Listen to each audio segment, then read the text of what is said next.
everyone, welcome back to the channel. Share, subscribe, like this video. Make sure you put your prayer request in the bottom. Started out, thank every one of you all that donated through PayPal, buy me coffees and everything tonight. God bless you. We're able to get Bibles out, and we got to wait till that comes in, and then we'll be able to get more out. Now, the reason I got on later, because I'm tracking stories. If I get on later in the night, that's why I'm tracking different stories. I'm waiting to see if they develop. There's a lot developing tonight. Now, in Venezuela, about 2 hours ago, they started seeing anti-aircraft fire. Now, they're assuming that they're firing at drones. I don't know. We've been trying to dive into this. I say Greg will go live here very soon over there in New York Prepper. And it says, everywhere the U.S. goes, chaos follows, which is true. It's just true. Last minute, Miss Maria Flowers Palace is in trouble. Anti-aerial batteries are firing. I was watching some of the video coming out on Telegram. The situation in Caracas is getting worse fast. Now, I don't know if there's a coup happening there. We know the CIA's on the ground, and boy, they can cause some damage.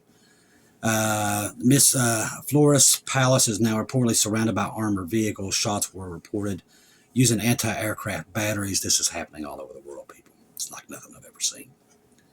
Troops are deploying to the area surrounded the presidential palace. Power outage in Caracas again. Gunmen were spotted in the streets. The fed-up shots are continuing. I don't think that's spelled right. We don't know what's happening and who's fighting against whom. Martial law has just been declared. This is a message. Let's see. This is a message to the world. Martial law comes also.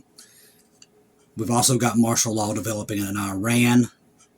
We're finding out right now that a lot of equipment is literally making its way there, including, I think there's jets already over the air there. I think we've got helicopters and everything else inbound also that we're looking at right now. Now, U.S., this right here is developing too, and I'm watching this. Remember, we've been talking about this cat and mouse game between our Navy and this oil tanker. Well, we're finding out that it's a Russian one. So, boy, you're talking about hitting the fan, boy. It's hitting it everywhere. All right, U.S.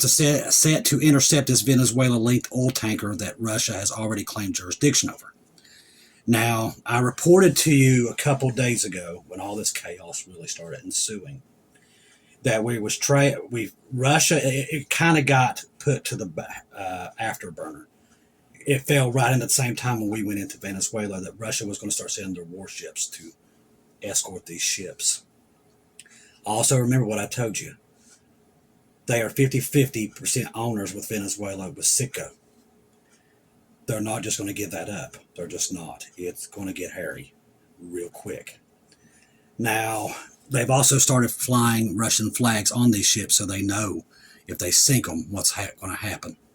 Now, in a dramatic escalation of America's enforcements of sanctions tied to the Venezuela oil trade, the United States is planning on operation to intercept a fleeing oil tanker that Russia has claimed jurisdiction over. You're talking about the Cuban Missile Crisis happening all over again. Now, I'll tell you something else that nobody's really talking about right now. Russia and China have a lot of assets in Cuba. Lots. We've talked about that on and off. They moved a lot of that in when Mr. Joe Biden was in there. That's going to get real hairy, too. Now, the tanker in question, previously known as the Bella 1, and since rechristened the Marina, now that song's stuck in my head, has become the focal point of high-stakes standoff at sea. Margarina, I had to do it. After invading the U.S. naval blockade and sanctions of Venezuela oil shipments in December, the vessel sailed into the wider Atlantic Ocean, reportedly changed its registry while it was out there. As I said, they started putting their flags on it. They changed it. It had its crew paint the Russian flag on the hull in an apparent bid to starve off the American interception, a tactic that reflects both the ship's fugitive status and complex, which is probably one of their shadow fleet ships. Now, according to CNN reporting, the U.S. is making plans to try to intercept this fleeing oil tanker. There's also one they've been trying to get. It's a Chinese one. It's getting real bad out there. That Russia has claimed ownership of underscoring the delicate diplomatic backdrops to the operation. Let me pause right here. All right, there's a lot of ships in the sea. We can track them through maritime. If a disaster is going to happen, it's going to happen in that ocean. somewhere because of this right here. When you start, and I've said this over a month ago, when you start to do an oil embargo, you're really teeter-totting on a nuclear war. These people, oil is power, okay? Now, Trump is trying to seize that power because he knows he's getting ready to go to a war. He had to get China and Russia out of there. I knew it was in drugs when we started this. They had to, that's what their plan was. Joe Biden, when he was in office, he let in the front doors of all the Caribbean, pretty much, countries that Russia, China, and their Belt Road Initiative and everything else that China's doing. We let them in. China has a listening post right outside of Cuba that can literally sit there and listen to the White House. I said this even when Joe Biden was in, that they need to go take a missile and literally level that thing. I said that even back then. And I think this is probably what Trump's going to do. Now, that one I could hardly blame him because they are right on the doorstep there in Cuba. But this oil tanker thing, once we start seizing these oil tankers, then Iran starts doing it. Russia starts doing it. Well, listen, we got a lot of oil tankers out there too. They can start sinking those just like in World War II. That's what Germany did. Germany had a very poor navy at the time, but they depended on their submarines, which basically hunted as a wolf pack back in those times. That's how they was able to pretty much almost starve Britain out during the beginning of World War II before America gets into the fight. They had suffered so much damage to their fleet, which at that time Britain still had one of the biggest navies in the world, outnumbered Germany 10-1 when it came to battleships and everything else. But their submarine fleet crippled the imports of oil, food, and that's what, keep your eyes on that, because that's what comes next. That's what I'm telling you. This has already been done. It's just repeating. All right, so this action is part of a broader campaign by the U.S. government to clamp down on what it characterizes as illicit oil shipments. They can just say that about anybody's now. It doesn't have to be legitimate or not. We've got to that point where it doesn't matter. The rules are out the door. There's no Congress. All that's gone. And people don't want to believe that, and I know it's hard for them to believe. But the war that's coming is a spiritual war. It is not about Russia versus America, Russia or America versus China. It has nothing to do with it. It has to do with the tribulation. How do we know that's that time? Because we know what dispensation we're in, and we know where Israel is with all this. When they go into Iran, we already know Iran survives to fight another day. They're part of Gog and Magog. They are one of the big players.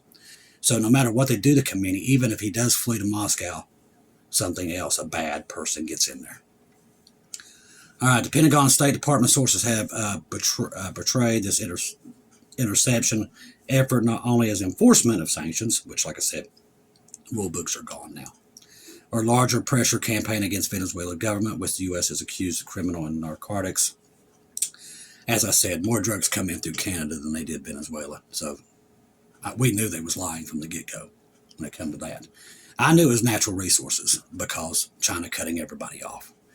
Told you then, when they was cutting silver off and everything started booming here, you can't even get copper now. You can't get steel. You can't hardly get anything. Silver, gold, all of it is starting to be very, very hard to get. We have a lot of brothers and sisters, a lot of them that have silver and gold, and they can't touch it. They've already told them they can't get it. That's already happening in America. And they're keeping it on the wraps.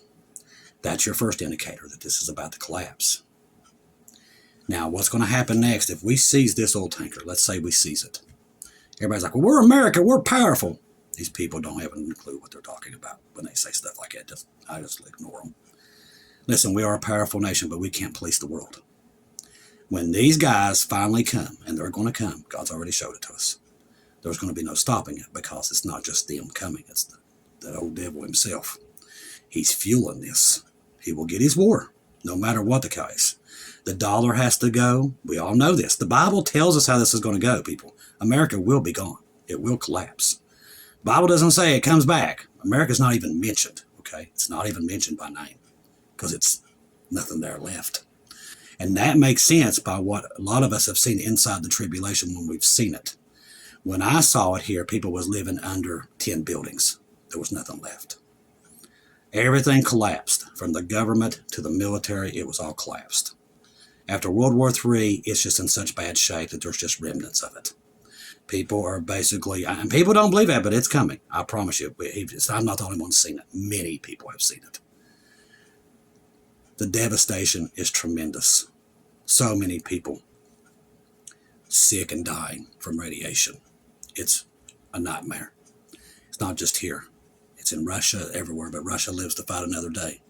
What's left of America will be claimed by this new Roman Empire, but it won't be America. It will be everything will be under this one banner of the Roman Empire. That's who's going to take back control over this. It'll be America, what's left of America, Britain, the European nations, and everything, which will go against all these other nations. But that's going to be, the Antichrist will put that under that one banner. I think, if I'm not mistaken, it's China and Russia that will go against him. They'll fail. And then Jesus will come and conquer them all. But these nations ain't coming back. Jesus is going to literally destroy them all. All of them, including this nation. All of them will be destroyed. That's why I said, the rapture's here, people. God told you what to look for. Jesus sat down with the disciples before he ascended and made sure that his children knew exactly what to look for. And it's all happening right now in your time. Our good friend Keegan Fernandez screams this to the top of his lungs, and he's right. We're sitting on Jeremiah 49, Psalms 83, Gog and Magog. And 2017 was the first time that the Gog and Magog players ever started working together in the history. It's all there. Don't say you didn't know. We've warned and warned because we know Bible prophecy. It's what we study. We look at this because we're looking for Jesus. So we study it and study and study it. All the signs are there. Everything. From the crazy weather. Listen, it is catastrophic. Not far from Shelley's house. Neighborhoods have been washed away. They're gone. Don't see it in the news. Just a 6.5 earthquake in Japan. Tsunami warning and all. They downgraded all the way down to a 4.9 within 5 seconds. Literally. They're doing that with all of them. They don't want people seeing the ring of fire come to life like it is. It has been on the move since September the 22nd. We've been watching it.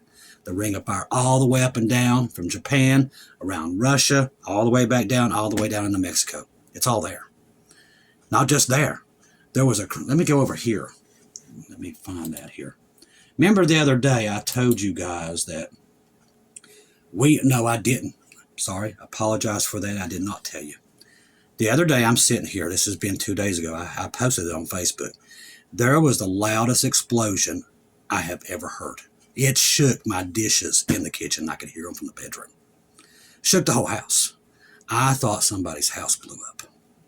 So I get up. I went and I went outside. Once again, this has been going on and on and on. And it's not just here. They're reporting them in California, everywhere. But here they've been so loud that it literally will drop you out of the bed. So I get up and I'm like, okay, I've had enough of this. I'm going to post it on Facebook. They heard this all the way past my house. And nobody knows where it came from. Nobody.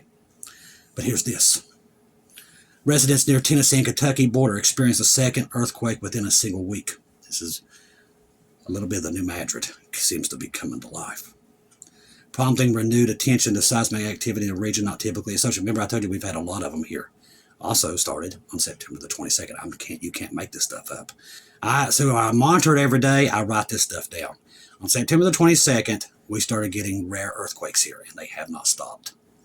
Although the earthquake was small, it was felt across a wide area. The report said that people were reported feeling impacts through the reported impacts go as far as north and near Campbellsville, Kentucky. Despite these accounts, there's been no confirmed reports of injuries or damage, but we've also been hearing the booms everywhere. Not just here, Tennessee. They've been hearing them in California, in Oregon, and many other places. People, even family members messaging us late into the night. We just heard loud booms here. Can't figure out where it's coming from. There are so many signs of what's happening right now. And people are trying their best to ignore them, but it's coming. It's like a tsunami at this point. And this oil tanker thing, it's a bomb ready to go off. Let's say they sink it, or they seize it, and it's a Russian ship. Dmitry Medvedev has already been running his mouth, which is what he does. But, literally Pete Hegseth have really tried to push his buttons here lately. Even Trump has too. So there is a lot happening here. Russia has a lot of people in Iran too. A lot of people. You can see where this, God warned us way ahead of time where this was going to go with Russia. All the way down to the domino clock that I saw with Putin, and he was smiling, and it was 1 o'clock. Now, when that attack happened, thank you, Sister Gigi, for sending this in. I didn't realize it started at 1 o'clock. That's when it started. Russia comes out today, says they better turn him back over to let him go. They've made that clear today, and China. Now, people right now believe that they're not ever going to do anything, but God's already told us they will. Between them, North Korea, Iran, and all of them, they're going to play against us. It's coming. What we did the other day, it will come back. People right now think we've won and we're powerful. We are not. And we're about to find that out. America's about to find out we are not the top dog. Jesus is. And let me tell you something. If we are truly the Babylon the Bible talks about, and I do believe it is because our money controls all the bad on this planet, it will be destroyed in an hour, just like it says. And it's starting to look like that's what is coming. There's no winners in this. The only winner is the Antichrist. He's the one that's going to gain power through this. But you got to quit thinking that this is a war between nations. It is not. Not anymore. When they sacrificed the heifer on July the 1st, it changed everything. And you're seeing it unfold one piece by another. Judgment's coming, people. It's where you stand when that dark, cloudy day comes. Be on the right side, because it's coming fast. Faster than we can report it at this point. Trust the gospel. 1 Corinthians 15, 1-4. Jesus died on the cross for our sins, past, present, and future. He died, was buried, rose again on the third day, according to the scriptures. Trust in Jesus and Jesus alone. Confirm everything through him. Do not take your eyes off of him. If it's already this chaotic now, it's just been, you're talking about the genie. I remember I said the genie's out of the bottle. You're seeing it. And there's no putting it back in now.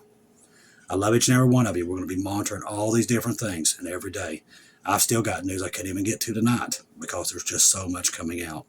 All the way down to this massive flu outbreak. It's kind of what I think I had. I couldn't get rid of it. Still, it's lingering. But they're saying it's the worst it's been since 2020. They'll let everybody sick with this junk. So they're reporting that. So everybody keep your hands washed. If you're keep a little bit of a distance from people out there coughing. A lot of people I've seen them out here coughing right up on you. But there seems to be people are really having a struggle, and I'm one of them getting rid of it. It's hard to get rid of. Keep me in your prayers. Keep everybody in your prayers at this point, okay? I love each and every one of you. If I don't see you hear from you again, I'll see you at home.